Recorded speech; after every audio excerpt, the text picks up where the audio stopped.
여러분 구약 시대의 첫 번째 대제사장이 누굽니까? 구약 시대의 첫 번째 대제사장 아론이죠. 그리고 그 아론의 직계 자손들이 이 대제사장의 역할을 이어받습니다.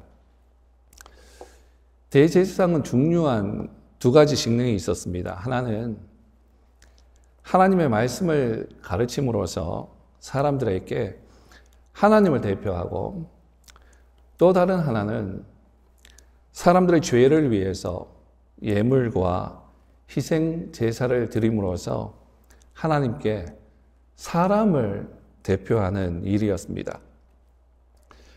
그래서 대제사장이 되려고 하면 두 가지 필수 자격 요건이 있었습니다. 그 하나는 사람의 대표가 되기 위해서는 사람이어야 한다는 것이고, 그것이 오늘 본문의 1절에서 3절까지의 말씀입니다. 그리고 또 다른 하나는 하나님께 나아가기 위해서는 하나님의 부르심, 즉 임명이 있어야 한다는 것입니다. 그것이 4절의 내용입니다. 그런데 오늘 본문은 불완전한 대제사장이 아니라 멜기세덱의 계통을 따라서 처음과 끝이 없는 영원한 대제사장을 소개합니다. 그분이 누굽니까? 그분은 바로 예수 그리스도이시죠. 이 예수님은 대제사장이 되기 위한 필수적인 두 가지 자격 요건을 다 갖추고 계십니다. 첫 번째는 이 땅에 성육신, 즉 인간의 몸으로 오셔서 첫 번째 대제사장의 요건을 갖추십니다. 그리고 두 번째, 하나님의 부르심, 즉 임명에 의해서 하나님과 인간 사이를 중보하는 대제사장이 되셨습니다. 여러분 이해하셨습니까? 여기까지 따라오셨습니까? 자, 그러면 여러분 이 대제사장의 근거가 무엇이죠? 무엇이죠? 자발적인 겁니까?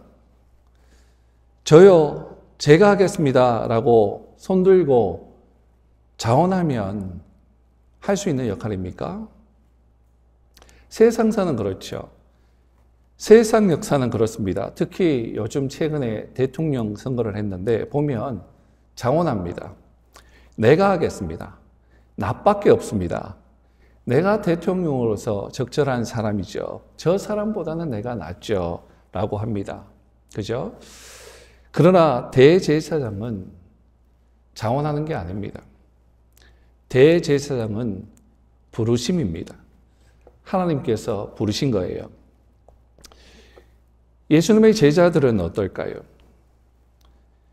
예수님의 제자가 된 것도 여러분 자발적이라고 생각하십니까? 물론 예수님의 제자가 되고 난 후에 우리가 하나님께 순종해야 하는 것은 자발적이라야 합니다. 그러나 그 부르심은, 그 콜링은 자발적이 아닙니다. 예수님께서 제자를 부르시는 기준이 있었죠. 그것은 뭐냐면 마가복음 3장 13절과 14절 말씀을 한번 보겠습니다. 또 산에 오르사 자기가 원하는 자들을 부르시니 나아온지라. 이에 12를 세우셨으니 이는 자기와 함께 있게 하시고 또 보내사 전도도 하며. 부르시는 기준이 뭐죠? 말씀을 보니까 예수님께서 어떻게 하셨던 사람들? 원하는 자. 예수님께서 원하는 자이죠. 여러분, 우리가 예수님의 제자가 된 것은 자발적이 아닙니다. 그저 하나님이 우리를 부르신 은혜 때문입니다. 여기에 감격이 있는 거죠. 나 같은 게 뭐라고? 도대체 나 같은 게 뭐라고 주님께서 불러주셨나? 어떻게 나 같은 게 하나님의 부르심을 받았을까? 사랑하는 여러분, 성경의 핵심 진리는 하나님이 우리를 택하시고 부르셨다라는 것입니다. 우리가 하나님을 선택한 것이 아니라 하나님께서 우리를 선택하시고 부르신 겁니다. 그래서 우리는 단지 이 말밖에 할 수가 없어요. 왜 저를? 하나님 왜 나를? 그리고 내 자신을 알면, 좀 더 심하게 이야기해서 내 꼬라지를 알면, 왜 저를? 하나님 왜 저 같은 자를 부르십니까? 라고 고백할 수밖에 없을 겁니다. 그래서 이것이 은혜일 수밖에 없죠. 그런데 보면 우리는 금방 하나님의 은혜를 잊어버리고 내가 뭔지나 된 줄 알고 교만을 떨죠. 여러분, 우리 모두에게는 각자의 부르심의 자리가 있고 역할이 있을 겁니다.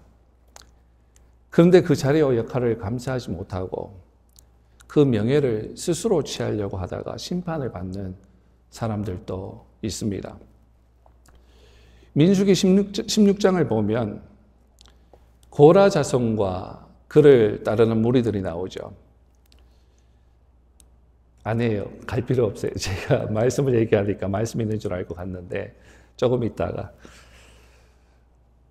그 고라 자손과 그를 따르는 무리가 민수기 16장에 나오는데 모세와 아론의 리더십에 반기를 들죠. 하나님께서 그들에게 주신 그 부르심에 합당하지 못하게 반응하죠. 그래서 하나님 땅을 갈라서 땅이 그들을 삼켜버리게 합니다. 산채로 우물로 떨어지게 한 거예요. 그 부르심의 자리를 바르게 이해하지 못하고 오히려 교만으로 심판을 받게 된 것입니다. 아마 신약이었다면 고라 자손들이 베드로전서 2장 9절 말씀을 들고 와서 이렇게 말했을 것 같아요. 우리는 다 왕같은 제사장들인데 네가 뭔데 우리의 지도자가 되려고 하느냐. 그랬을 것 같아요. 다 똑같이 말이야. 그러면서 이런 일들은 현대 교회에서도 참 많이 일어납니다. 그래서 이러한 잘못 이해한 성경 구절 때문에 하나님의 교회의 질서를 파괴시키는 사람들이 많이 있죠. 참으로 어리석은 사람들입니다. 교회 내에서도 하나님께서 주신 직분들이 있습니다. 물론 하나님의 말씀을 왜곡하고 올바르게 대변하지 않는 설교자의 메시지는 거부해야 할 거예요. 그리고 그런 교회는 다니지 않는 것이 맞습니다. 그러나 그것이 아니라면 하나님이 세우신 질서와 리더십 가운데 설교단에서의 올바른 가르침을 통해서 나의 부르심의 역할을 잘 감당해야 합니다. 그래야 교회가 망가지지 않고 건강하게 세워집니다. 고라 자손처럼 교만하면 나의 교만 때문에 공동체가 무너져요. 예를 들어서 우리의 가정에도 한 사람의 며느리가 잘 들어옴으로 인해서 가정이 행복하게 잘 세워지죠. 마찬가지로 교회에도 하나님이 찾으시는 그 다니엘과 같은 한 사람이 잘 들어옴으로 인해서 행복하고 건강하게 세워집니다. 교회는 하나님의 꿈이에요. 교회를 함부로 업신여기지 말고 하나님의 꿈인 교회를 잘 세우는 한 사람이 되어야 합니다. 얼마 전에 저희 아내가 어릴 적부터 한 고등학교, 중학교부터 친구였던 지금 보스턴에 살고 있는 친구인데 그 친구와 통화를 하는 것을 옆에서 들었어요. 그 친구가 신앙이 굉장히 많이 자랐더라고요. 옛날에는 그렇지 않았는데 지금은 신앙이 굉장히 많이 자라서 예를 들면 저녁 9시가 되면 가족들에게 선포합니다. 이제 엄마, 이제 아내 기도하기 위해서 방에 들어가야 되니까 나 찾지 마라. 그러면서 9시만 되면 방으로 들어가서 기도를 하는 사람으로 변했더라고요. 그 친구하고 얘기를 하면서 그 친구가 저희들이 교회 개척한 것을 아니까 물어요. 교회 요즘 어떠냐고, 잘 되어 가냐라고 했더니 저희 아내가 개척교회 작은 교회 작으니까 힘들죠. 그러나 그런 얘기는 하지 않고 개척교회니까 사람들이 오려고 하지 않지. 그래서 천천히 가지. 그런데 참 감사한 것은 하나님께서 때에 따라 한 사람씩 하나님의 사람을 보내는 것 같아 라고 얘기를 했습니다. 그랬더니 그 친구가 하는 말이, 그래 영아야, 하나님을 사랑하는 한 가정만 교회에 들어와도 교회를 세울 수 있어 라는 얘기를 합니다. 전적으로 저는 동의해요. 한 사람의 하나님의 사람이, 한 사람의 하나님을 경배하는, 예배하는, 중보하는, 하나님을 갈망하는 한 가정만 들어와도 그 교회는 아름답게 세워질 수 있습니다. 시편 110편을 보면 내용이 예수님에 대한 예언이죠. 읽지는 않겠습니다. 기니까 설명해 드릴게요.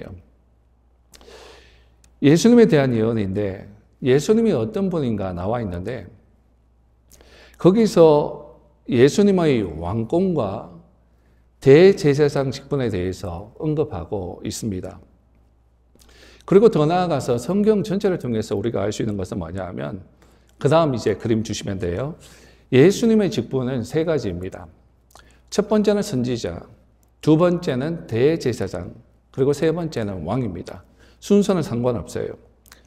선지자로 오셔서 하나님의 말씀을 우리에게 선포해 주시고, 대제사장으로 오셔서 우리와 하나님을 연결해 주시고, 왕으로 오셔서 우리를 다스리십니다. 그리고 동일하게 우리에게 이러한 역할들을 맡기시죠. 근데 여러분, 우리는 언제나 편식을 하죠. 원하는 것만 먹죠. 그래서 편식을 해서 이 세 가지 중에 왕의 권리만을 생각합니다. 우리를 왕 같은 제사장으로 부르셨는데 제사장을 생각하지 않고 늘 왕권만, 킹십만 생각하죠. 하나님을 예배하며 사람들과 하나님을 연결시키는 중보자, 세상에서 제사장 역할은 하려고 하지 않습니다. 나에게 맡겨주신 그 직장의 그 역할로 거기서 원하시는 하나님의 제사장 역할을 우리는 감당하려고 하지가 않죠. 교회에서도 마찬가지고. 그리고 세상에서 하나님의 말씀을 전해주는 선지자 역할을 전혀 하려고 하지 않습니다. 그저 왕권, 킹심, 군림하려고만 하죠. 근데 여러분 이거 아셔야 돼요. 하나님의 마음을 아셔야 돼요. 왕권의 지기를 위해서는 하나님은 제사장의 직무의 삶을 요구하십니다. 우리는 기억해야 돼요. 오늘 본문 말씀 8절, 9절, 10절 말씀 봅니다.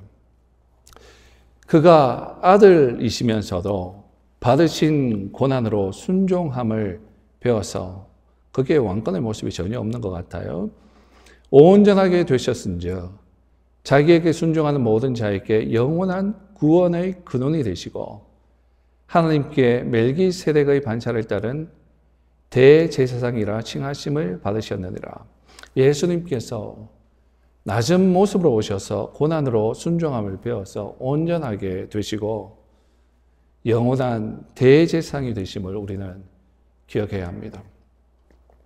여러분, 왕권의 지기를 위해서는 제사장의 직무의 삶이 필요합니다. 우리의 모습을 말씀으로 좀 돌아보기를 원합니다. 혹시 세상에서 군림하려고만 하는 삶의 모습을 보이지는 않았는지, 이 땅에 수많은 잃어버린 자들을 불쌍히 여기고 하나님과 연결시키려는 제사장의 부르심에 순종하고 있는지 말입니다. 우리를 구원하기 위해서 예수님을 보내신 하나님은 어떤 마음이셨을까? 말씀을 준비하면서 한번 생각해 보았습니다. 깊이 한번 묵상해 보았어요. 5절 한번 보십시다.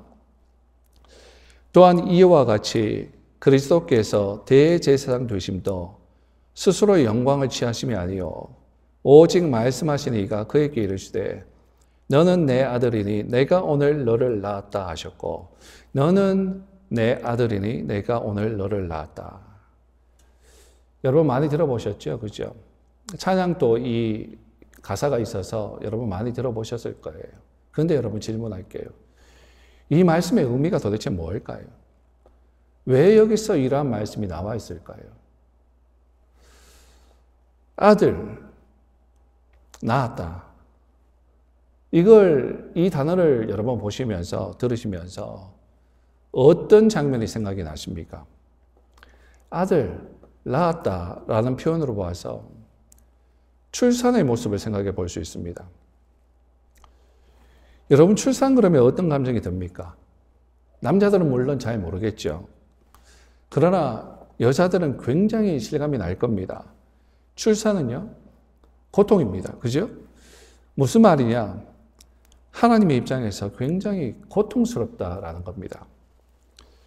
물론 이 고통을 이길 수 있는 것은 이 고통 이후에 오는 기쁨 때문에 감당할 수 있겠죠. 우리 아내들도 엄마들도 그 이후에 오는 기쁨 때문에 이것을 잘 감당합니다만은, 그러나 출산의 과정은 굉장한 고통이 따르죠. 출산 전부터 고통스럽습니다. 배가 불러오면서 입덧을 해서 얼마나 괴롭습니까? 잘 먹지도 못하고. 배가 불러와서 몸이 무거워서 허리가 아픕니다. 출산하기 전에 얼마나 마음적인, 심적인 고통이 있습니까? 아프면 어떡하지? 잘할 수 있을까? 부담이 있겠죠? 또 출산했겠죠? 출산하면서 고함을 지르면서 겨우 출산을 합니다. 그리고 그것이 끝이 아니지 않습니까? 끝나고 난 다음에 몸조리해야 되지. 그리고 아이 키우면서 밤에 잠도 못 자고 고통스럽게 젖 먹이면서 키우죠. 출산은 굉장한 고통이 따르죠. 여러분, 이것은 아들을 보내신 하나님 아버지의 고통이 출산의 고통같이 고통스럽다라고 하는 뜻입니다. 즉, 이 말은 하나님께서 출산의 고통을 겪으면서 아들을 보내신 것이라는 말입니다. 그리고 우리는 그 고통으로 태어났어요. 여러분, 하나님 아버지의 마음이 느껴지십니까?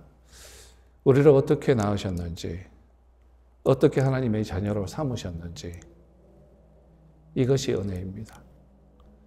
이것이 복음입니다.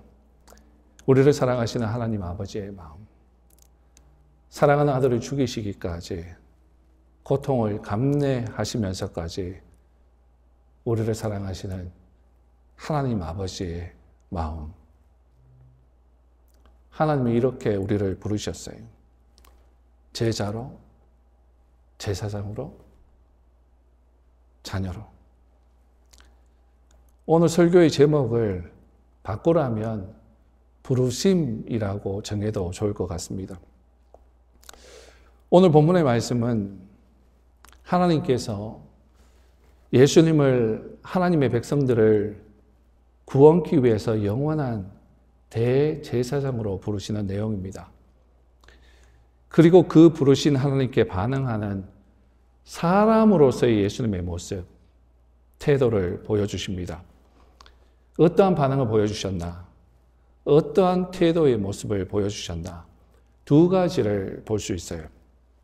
첫 번째는 하나님께 기도하고 도움을 구하시는 모습입니다. 7절입니다.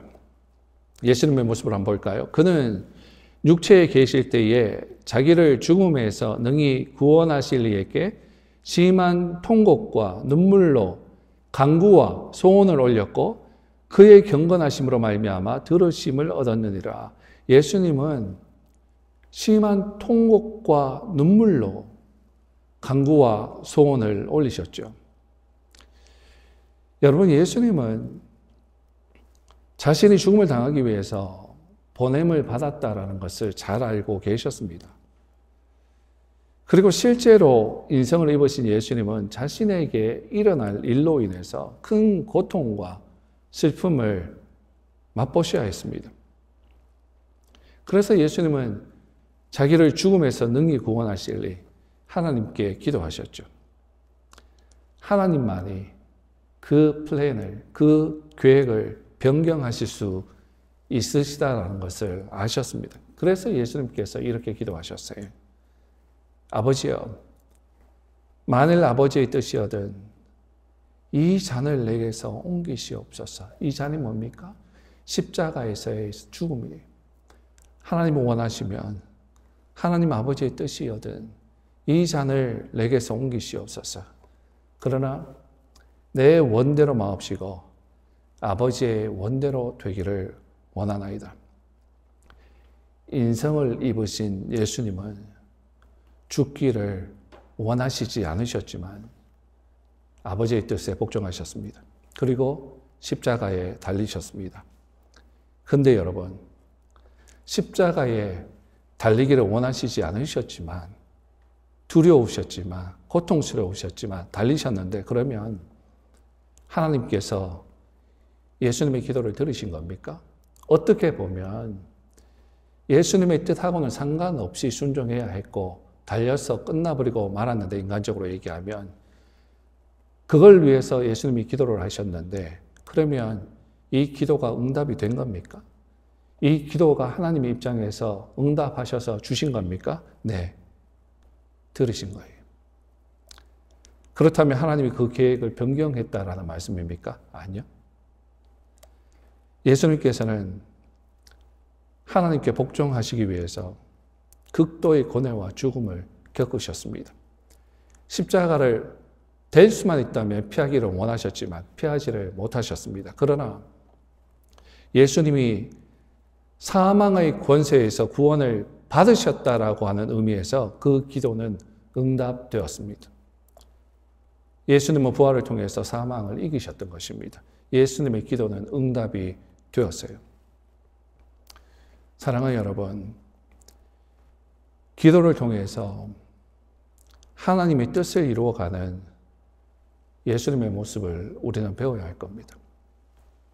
우리가 기도하면 하나님은요, 우리의 기대보다, 우리의 생각보다 더 좋은 기도의 응답으로 이루어 주십니다. 예수님이 원하셨던 그 기도 제목보다 아버지 하나님은 더 좋은 것으로 응답하여 주신 거예요. 간혹 이런 경험을 하게 돼요. 기도 가운데 갑자기 누군가가 생각이 나요. 그래서 이런 마음을 가질 때가 있죠. 그 사람에게 얼마 정도를 보내야 되겠다. 그래서 그 사람에게 연락해서 얼마를 보내면 깜짝 놀라고 눈물을 흘리는 경우가 있죠. 재정적인 어려움이 있어서 기도하고 있었는데 네가 이렇게 연락을 주고 내가 필요한 그 액수만큼 네가 보내주었다라고 하는 그런 일들이 종종 있습니다. 기도하는 이 사람의 소리를 듣고 또 기도하는 이 사람 소리를 듣고 하나님이 기도하는 사람들을 이용하여 하나님 뜻을 이루어 가시죠. 제 인생 가운데 정말 중요하고 큰 은혜를 받았던 일이 있습니다. 말씀을 준비하다가 이것을 좀 간증하면 좋겠다라는 생각을 합니다. 간증은 언제나 조심스러워요. 오해가 있을 수도 있고 자락이 될 수도 있고 그래서 조심스러운데 조심스럽게 제 삶에 일어났던 그 간증이 있어서 말씀을 좀 전해봅니다. MDB를 마치고 목회학 석사를 마치고 이제 본격적으로 풀타임 목회자로 가야 했죠. 그래서 하나님 어디로 갈까요? 기도를 좀 했습니다. 그랬더니 어떤 교회에서 오퍼가 왔어요. 풀타임으로 부교육자로 부목사로 자리가 나서 이곳에 가서 내 목회 생활을 하면 되겠다. 그리고 본능적으로 어떤 생각이 들었냐면 인간적으로 너무 좋은 거예요. 이 목사님에게 가서 부교육자 생활 몇 년 하면 신분 문제 해결하고 또 이 목사님 잘 서포트해서 이 목사님이 마련해 주는 교회로 담임 목회지로 가면 되겠구나. 가장 좋은 옵션이겠구나. 그런 생각을 했어요. 그래서 마음의 준비를 하고 있는데 동시에 하나님께서 그 이후에 또 다른 교회에 오퍼를 주셨어요. 그래서 그 오퍼를 받고 난 다음에 그것을 가지고 기도를 해야 하는데 기도를 하지 않았습니다. 왜냐하면 제 생각에 이것이 너무나 좋았기 때문이죠. 이곳으로 가서 목회를 하면 내 인생은 잘 될 거야. 목회 생활은 잘 될 거야 하고 기도하지 못했습니다. 하나님께서 그 모습을 선하게 보시지 않으셨어요. 악하게 보셨어요. 신중하게 하나님 뜻이 뭔지, 하나님이 원하시는 것이 뭔지 내려놓고 기도를 했어야 했는데 내 생각이 좋은 것을 그냥 선택해버리고 말았습니다. 그래서 갔어요. 하나님의 은혜니 하면서 갔습니다. 갔는데 하나님께서 그 모습을 선하게 보시지 않고 악하게 보셔서 문제가 바로 생기게 하셨어요. 뭐냐 하면 여기 계신 분들은 신분 문제 쉽게 그냥 다 받으셨을 것 같아요. 그래서 이민 생활함에 있어서 신분 문제가 얼마나 고통스럽고 어려운 건지 여러분 조금이나 들어서 아실 거예요. 그러나 입장에서는 신분 문제는 정말 힘든 부분입니다. 이민 생활하면 신분 문제가 해결되어야 이 땅에서 편안하게 살아갈 수가 있는데 교회에서 신분 문제가 어려움이 딱 생겼어요. 해줄 수가 없는 상황이 되어버렸습니다. 교회에서. 그래서 어떻게 해야 합니까? 거기서 사역을 못하는 거예요. 떠나야 하는 거예요. 완전 졸지에 그냥 떠나야 하는 그런 상황이 되었죠. 저에게는 3가지 옵션밖에 없었습니다. 첫 번째, 다른 교회 목회지 빨리 찾아서 가든지. 두 번째, 한국으로 그냥 돌아가든지. 한국은 언제나 나를 받아주니까 한국으로 돌아가든지. 세 번째, 다시 학교 어플라이해서 공부를 하든지. 3가지 옵션이 있었어요. 그래서 하나님께서 저를 가르치려고 그러시는구나. 처음에 기도하지 못하고 네 생각대로 움직였던 것을 하나님께서 지금 책망하고 계시는구나. 하나님께서 하나님만 의지하는 방법을 배우기를 원하시는구나. 그것을 절실히 알게 되고 저에게는 1년의 기간밖에 없습니다. 이제 1년 안에 모든 것이 해결되어야 합니다. 그래서 기도합니다. 그리고 아버지가 원하는 마음이 있어서 하나님 그러면 하나님께서 제가 전적으로 하나님만 의지하는 것을 배우기를 원하시는 것 같은데 그러면 1년 동안 제가 아무것도 안 하겠습니다. 다 따라는 하지 마십시오. 저에게 주시는 마음이었어요. 1년 동안 일도 하지 않겠습니다. 밥 먹여 살려야 하는데 일도 스탑하겠습니다. 오직 하나님만 바라보겠습니다. 기도로 시작하고 기도로 끝내고 말씀과 기도로 하나님만 매달리겠습니다. 그렇게 결단을 하고 물론 그러다가 돈이 안 생기면 어쩔 수 없이 나가야 되겠지만 그러나 그렇게 스타트를 해봤어요. 하나님께서 인도해 주시는 그러한 마음이 있어서 그래서 새벽에 일어나서 기도를 어두울 때 기도를 하며 창문 밖으로 해가 이렇게 올라옵니다. 그걸 보면서 하루를 시작했고 말씀과 기도로 몸부림치면서 살았어요. 그래서 그 기간 동안 목회지를 빨리 찾아야 되겠다 기도하면서 트라이를 해보았어요. 그래서 대형교회 이력서를 보냈습니다. 근데 3명 최종까지는 올라가요. 근데 될 것 같은데 안 돼. 또 다른 교회에 넣어보았어요. 될 것 같은데 안 돼. 또 세 번째 또 했는데 될 것 같은데 안 돼. 안 돼요. 하나님 이게 어떻게 된 건지 뭘 원하시죠? 그리고 먹고 사는 문제가 힘들지 않습니까? 1년을 버텨야 되는데 하나님께서 채워주시는데 놀랍게 채워주시더군요. 아무것도 하지 않는데 꼭 필요한 만큼 채워주시는데 버티고 또 사람 까마귀 통해서 먹여주시는데 그때는 하나님께 전적으로 매달리기 위해서 한국에도 전화 안 했어요. 내 이런 상황이다 말하지 않았어요. 오직 우리 가족만 알고 있었습니다. 근데 하나님께서 어떻게 아셨는지 어떤 친척 손주 돌보는 분이 계셨는데 한국에서 온 손주를 돌보는 분이 계셨는데 우리가 좀 힘든데 혹시 목사님 봐줄 수 있습니까? 그 아이 우리는 좋죠. 하나님 보내신 아이 모양이다. 그 아이를 돌보면서 그 아이를 통해서 공급을 받고 월세를 내고 조금 먹을 수 있는 것 돈밖에 안 됐어요. 부족해요. 하나님 의지하라는 거죠. 그런 가운데에서 계속 까마귀들 통해서 하나님 먹여주십니다. 참 놀라운 이적을 체험을 한 거예요. 교회는 못 갔어요. 하나님 막으시는구나. 이것도 아닌 모양이다. 그러면 하나님 한국 가기를 원하십니까? 한국 가라면 가겠습니다. 그리고 그것을 가지고 계속 학교는 별로 생각도 안 하고 있었던 것 같아요. 계속 기도를 하는데 하나님께서 꿈을 주셔요. 무슨 꿈을 주셨냐면 제가 신학교 앞에 가서 담을 훌쩍 뛰어넘는 거예요. 그걸 하나님께 또 꿈을 꾸게 하세요. 책을 주세요. 깨달은 거예요. 하나님께서 다시 학교로 가기를 원하시는구나. 공부하기를 원하시는구나. 그래서 사우스 웨스턴에 또 어플라이를 했어요. 어플리케이션을 넣어서 그러니까 학교에서 오라 합니다. 와서 오라고 그래서 이건가 보다. 하나님이 말씀하시는 것이 이건가 보다. 그 1년 마무리가 됐을 때 일입니다. 계속 하나님 뜻을 알아가고 있었으니까 마지막에 교회도 안 되고 그래서 넣었는데, 그리고 이제 하나님이 이걸 원하시는구나 그러면서 떠나가려고 그러는데, 참 놀라운 하나님 확정시켜 주시는 은혜를 주시는데 뭐냐 하면, 어떤 분이 제가 알지 못하는 어떤 분이 저를 찾아왔어요. 왜 찾아왔는가? 그분이 기도를 하는데 하나님께서 알려주시더래요. 이승찬 목사에게 가라 그러더래요. 이건 어떻게 설명을 할 수 있는 부분이 아닙니다. 오해가 있을 수도 있고. 그분이 그러는 거예요. 기도를 하는데 이승찬 목사에게 가라고 그러십니다. 본인이 이승찬 목사 누군지 몰라. 누군데요? 알아서 수소문해서 찾아온 거예요. 저도 그분을 몰라요. 그분이 와서 기도하는데 그런 마음을 주셔서 왔습니다. 그러면서 봉투를 하나 딱 내놓아요. 봉투 안에 돈이 들었습니다. 우리 이사하는 데 필요한 정도의 액수예요. 그것을 주시는데 그것도 감사하죠. 뭐 그럴 수도 있죠. 근데 저를 놀랍게 한 건 뭐냐면 봉투 껍데기에 어떤 구절이 적혀 있었냐면 시편 62편 말씀이에요.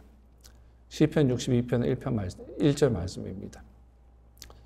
나의 영혼이 잠잠히 하나님만 바라며 나의 구원이 그에게서 나오는도다. 이 구절 가지고 제가 1년 동안 기도했습니다. 하나님만 바라보는 것을 원하셔서 가르치셨어요. 인간적인 생각에서 구원이 나오는 것이 아니라 구원은 하나님에게서 나오는 것이다 라는 것을 가르쳐 주시기를 원하셔서 이 말씀 붙들고 기도했어요. 근데 그분이 이 말씀 들고 온 거예요.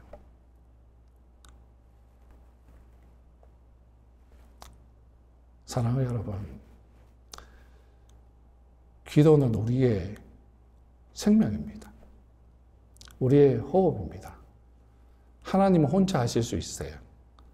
그러나 하나님은 꼭 우리의 기도와 함께 동력하기를 원하세요. 말씀을 준비하다 이런 유화를 보았어요. 어느 날 밤 어느 부인이 왠지 모를 두려움이 생겨서 잠을 자지 못했답니다.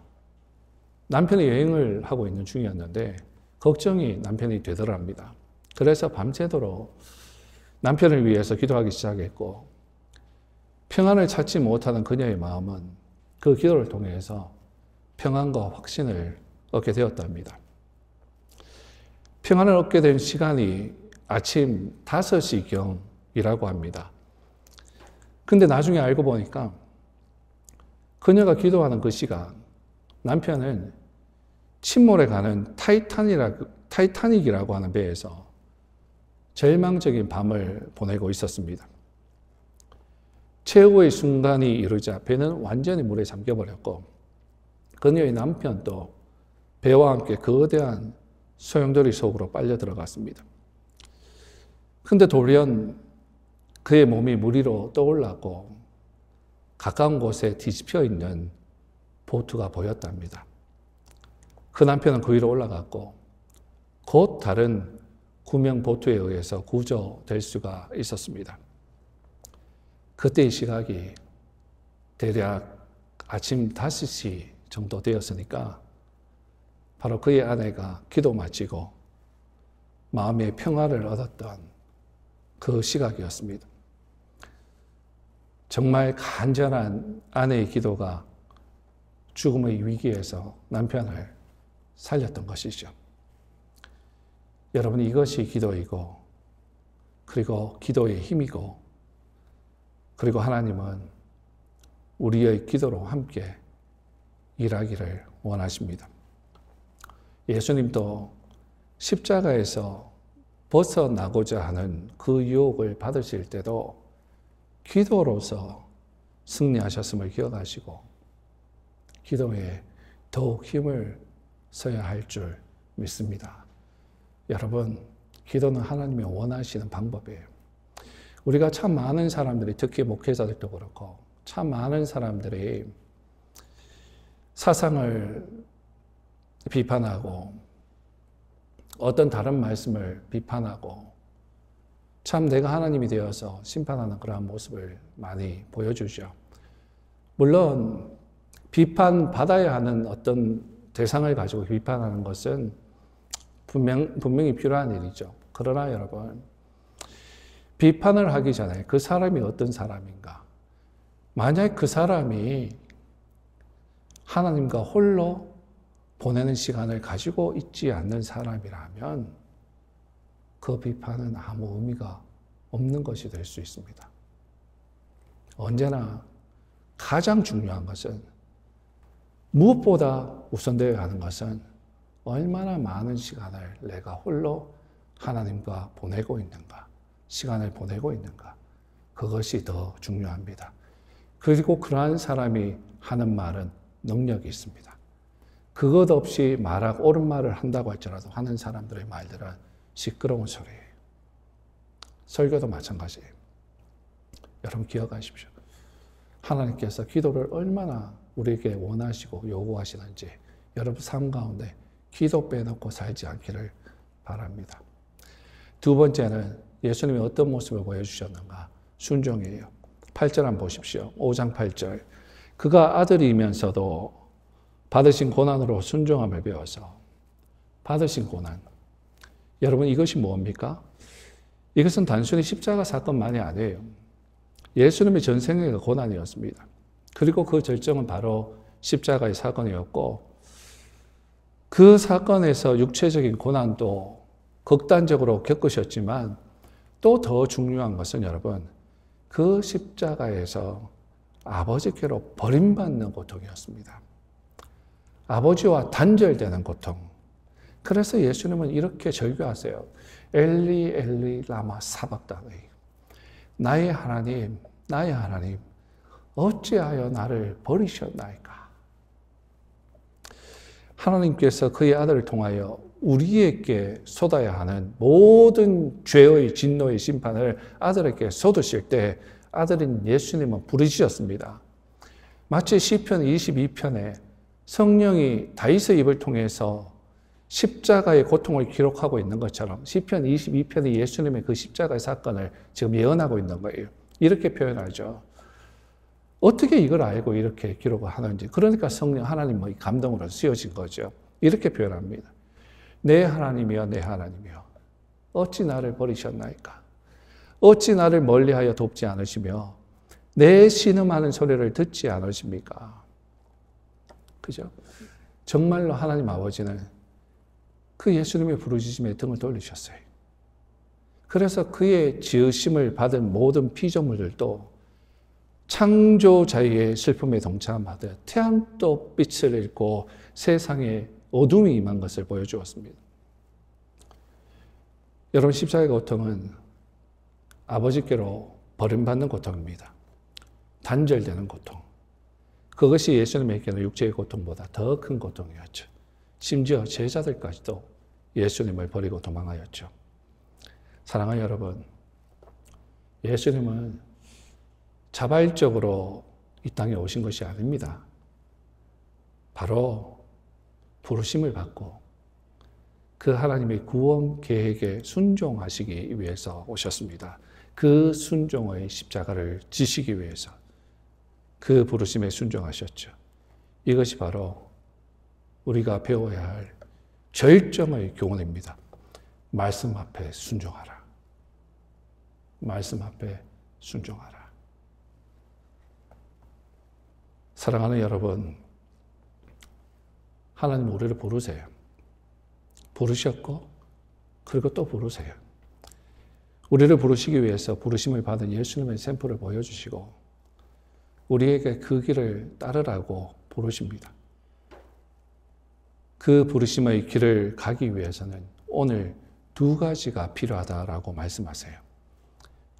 그 길을 가기 위해서는 먼저 기도하라는 것이고 그 다음으로 기도를 통해서 그 부르심의 순종의 길을 가라는 것입니다. 그 부르심은 먼저는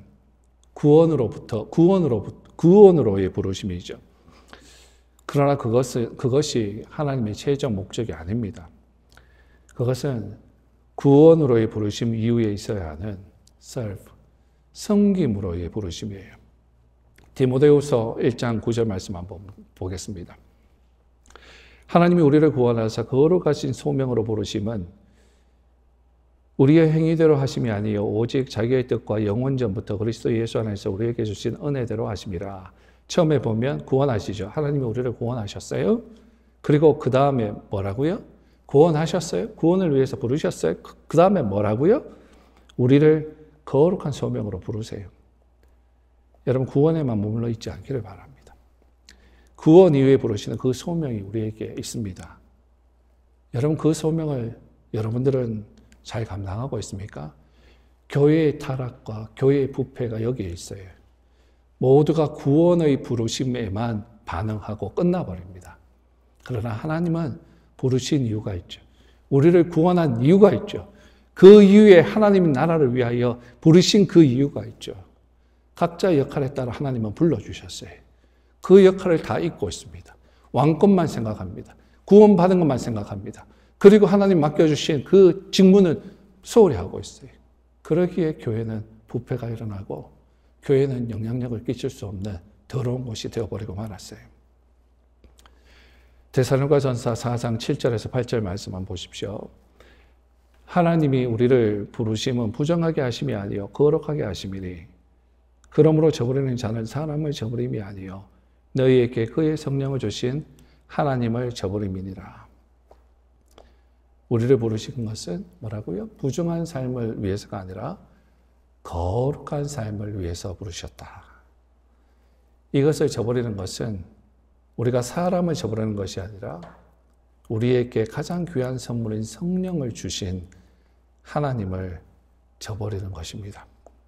사랑하는 여러분, 하나님은 엄청난 사랑을 우리에게 베푸셨어요.